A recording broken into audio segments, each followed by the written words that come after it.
మరి కార్యక్రమంలో ఈరోజు రెండవ అంశంగా 90 వసంతాల ఆకాశవాణి. ఆకాశవాణితో శ్రోత శ్రీ బొడ్డేటి జగన్నాథరావు గారి ఆకాశవాణితో వారి అనుబంధం వింటారు. అందరికీ నమస్కారం అండి. 90 వసంతాలు పూర్తి చేసుకున్న ఆకాశవాణి విశాఖపట్నం కేంద్రం తరపున నేను అందరికీ కూడా శుభాకాంక్షలు తెలియజేస్తున్నాను. ముఖ్యంగా ఆకాశవాణి కేంద్రం అనేది నాకు మానస పుత్రిక, మాతృదేవతతో సమానం. ఎందుకంటే ప్రసార మాధ్యమాలు చాలా రకాలుగా వచ్చాయి, కానీ రేడియోకి కనెక్ట్ అయినటువంటి ఏ ప్రసార మాధ్యానికి నేను కనెక్ట్ అవ్వలేకపోయాను. నా బాల్యం అంతా కూడా ఆకాశవాణి కేంద్రంతోనే జరిగింది. చిన్నపిల్లల కార్యక్రమాల్లో పాల్గొనడం కానివ్వండి, లేకపోతే పిల్లలందరినీ తీసుకొని వెళ్ళి ఆ కార్యక్రమంలో పాల్గొనేటట్టు చెయ్యడం కానివ్వండి, బొమ్మల కొలువు, బాలభారతి ఇలాగా ఆకర్షణకి బాగా గురయ్యాను. ముఖ్యంగా లేఖావళి, శ్రోతల ఉత్తరాలకు సమాధానాలు అనే విషయాన్ని విన్నాను.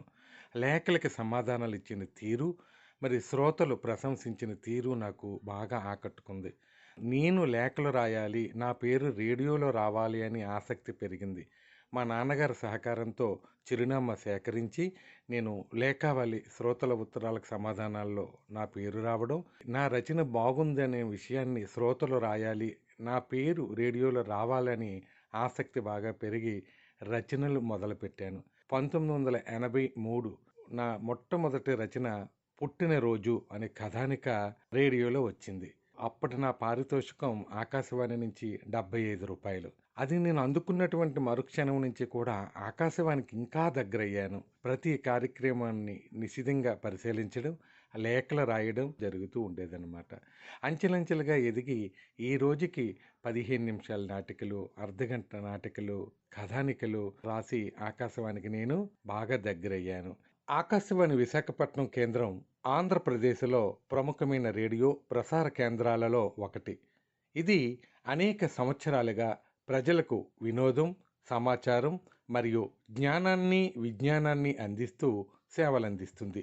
ఈ కేంద్రం ద్వారా ప్రసారమయ్యే కార్యక్రమాలు ప్రజల జీవితాల్లో ఒక ముఖ్యమైన భాగంగా మారాయి. వార్తలు, సంగీతం, నాటికలు, హరికథలు, బాలల కార్యక్రమాలు, వ్యవసాయదారుల కార్యక్రమాలు, రైతుల కోసం వ్యవసాయ సూచనలు, విద్యార్థుల కోసం విద్యా కార్యక్రమాలు, మహిళల కోసం ప్రత్యేక ప్రసారాలు కూడా ఇక్కడ అందుబాటులో ఉంటాయి.